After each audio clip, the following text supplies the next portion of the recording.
اور یہ لوگ بیا کانا یوں کہتے ہیں کہ یہ وعدہ عذاب کا قہر کب پورا ہوگا، یعنی قیامت کب پورا ہوگا. اس طریقے سے سوال کرتے ہیں کہ قیامت آنے سے کیا ان کو مٹھائی ملے گا؟ کیا مٹھائی ملے گا؟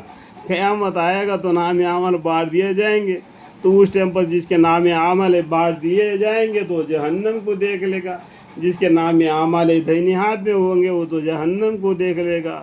تو اس میں کوئی ایک آدمی خوش ہو جائے گا، ایک آدمی ناراض ہوئے گا. اور ایک مقرب لوگ ہے جو پیغمبر ہے، شہیدہ ہے، وہ تو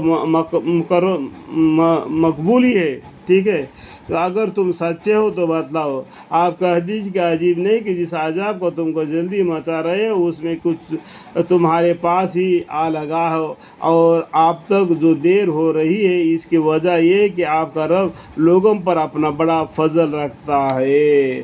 اللہ تعالیٰ جس طریقے سے ہم جلدی بازی کرتے ہیں نا، اس طریقے سے اگر اللہ تعالیٰ بھی جلدی بازی کرتا تو روئے زمین پر کوئی زندہ آدمی کو نہیں چھوڑ دیتا.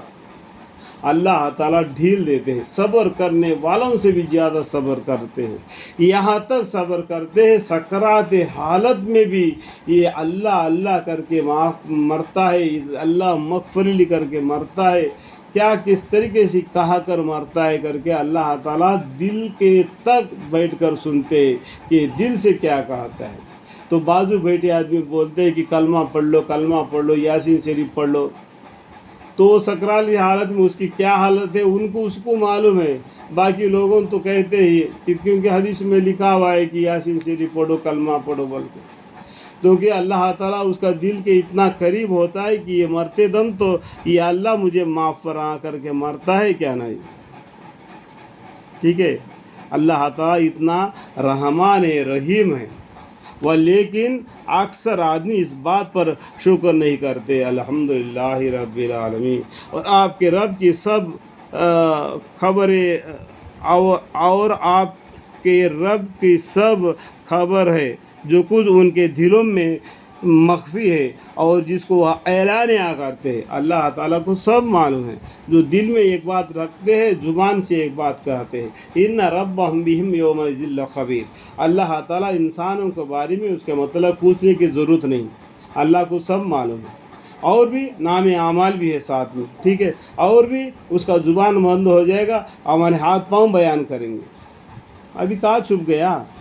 تو اس لیے بولتے ہیں کہ ہمیشہ معافی مانگتے رہو، معافی مانگ. اس سے بڑھ کر کوئی دعا ہے ہی نہیں. اور آسمان اور زمین میں اسی کوئی مخفی چیز نہیں، ایسی کوئی مخفی چیز نہیں جو لوح محفوظ میں نہ ہو. جو لوح محفوظ ہوتا ہے نا، جو ایک پاک فرشتوں کے علاوہ کوئی ہاتھ نہیں لگا سکتا، وہ اللہ کے پاس ہے. وہ لوح محفوظ سے یہ 4 کتابیں نازل ہو گئے. اس سے پہلے کی کتابیں بھی اس سے نازل ہوئی ہوں گی، لیکن قرآن میں تو اس کا ذکر نہیں. قرآن میں تو صرف 4 کتابوں کا، 100 صحفوں کا، 25 پیغمبروں کا ذکر ہے. ارے قرآن میں تو یہ بتلائے گا کہ ایسا کوئی ٹولی نہیں گزرا جس میں کوئی ڈرانے والا ایک کتاب نازل نہ ہوا. تو بہت سے پیغمبر آئے، بہت سے کتابیں نازل ہو گئی. یہ سب کس میں سے آئے؟ لوح محفوظ میں آئے. لوح محفوظ کو فرشتوں کے علاوہ کوئی ہاتھ نہیں لگا سکتا. یہ قرآن کو تو کوئی بھی ہاتھ لگا سکتا ہے، کوئی بھی پڑھ سکتا ہے. کیونکہ یہ قرآن دکان میں بکری ہوتی ہے نا، خرید لیتا ہے کوئی بھی اسلام کیا ہے جاننے کے لیے اور پڑھ لیتا ہے. ٹھیک ہے، بے شک یہ قرآن بنی اسرائیل پر اکثران باتوں کی حقیقت کو ظاہر کرتا ہے جس میں وہ اختلاف کرتے تھے. بنی اسرائیل کی قوم جو موسیٰ علیہ السلام کے زمانے میں تھا، تو صرف موسیٰ علیہ السلام کے زمانے میں نہیں، یعقوب علیہ السلام سے یہ لقب پڑا ہے بنی اسرائیل کر کے. کیونکہ یعقوب علیہ السلام نے اپنے بھائی سے ڈر کر گھر چھوڑ کے بھاگ گئے. کب سے؟ رات میں گئے تھے.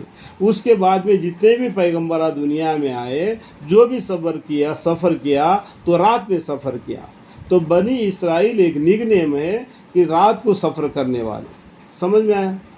اللہم اغفر لنا.